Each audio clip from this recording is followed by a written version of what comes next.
Kita mulai dengan definisi sains menurut saintis sendiri. Ini adalah kesimpulan dari banyak sekali penulis antara dalam tema agama dan sains. Begini ini, rata-rata orang barat nulis begini ini.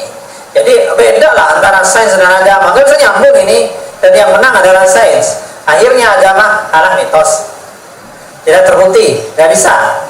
Tidak bukti secara empiris. Maksudnya Stephen Hawking bilang Tuhan ini tidak perlu Tuhan-Tuhanan untuk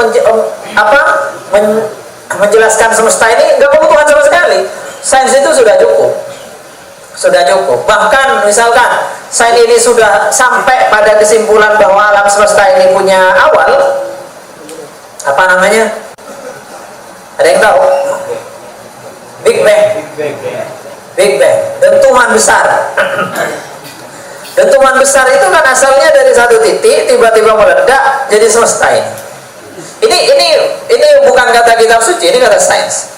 Stephen Hawking dia nggak terima. Terus kata orang yang beragama, itu bukti bahwa alam semesta kudus, berarti ada modis, kan begitu? Ada yang bikin. Stephen Hawking nggak terima. Oh nggak perlu itu, karena bisa jadi sebelum Big Bang itu ada deretan peristiwa lain yang bisa terjadi dari sesuatu yang ya terus menerus. Api kok bisa membakar? Itu berarti dua, ada api, ada pembakaran. Dua-duanya diciptakan oleh Allah. Seandainya Allah menghapus salah satu, gimana? Gak ada api tiba-tiba membakar. Bisa saja secara rasional. Kalau seandainya ada api tapi tidak membakar, bisa saja. Nah ini perbedaan krusial antara mutakallim dengan para saintis. God of the gaps, Tuhan celah, artinya Tuhan dari celah. Maksudnya apa? Ini teorinya orang ateis ini, God of the gap ini. Maksudnya adalah sains itu kadang punya celah. Ada hal yang tidak diketahui oleh sains, belum terungkap oleh sains. Lalu agamawan biasanya katanya terus bilang kalau hal yang belum terungkap, terus ini gimana nih, kok bisa gini? Oh ya Tuhan. Jadi kenapa kok bisa terjadi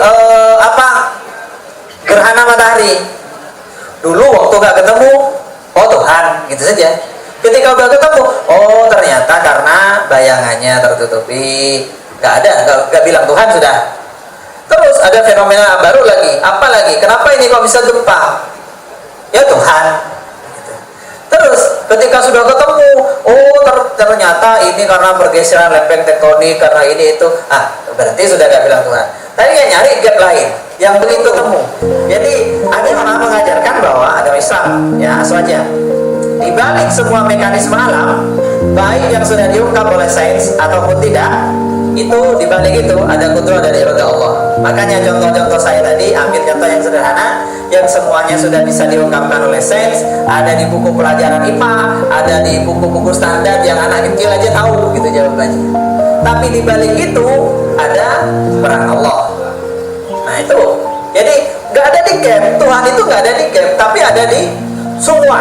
Makanya di Quran semua ini menjadi ayat. Ayat itu apa? Tanda-tanda kebesaran Allah, tanda-tanda kekuasaan Allah. Wa fi anfusikum. Begitu saja. Nabi mengatakan, "Al-anbiya wahyun fi quburihim yusallun."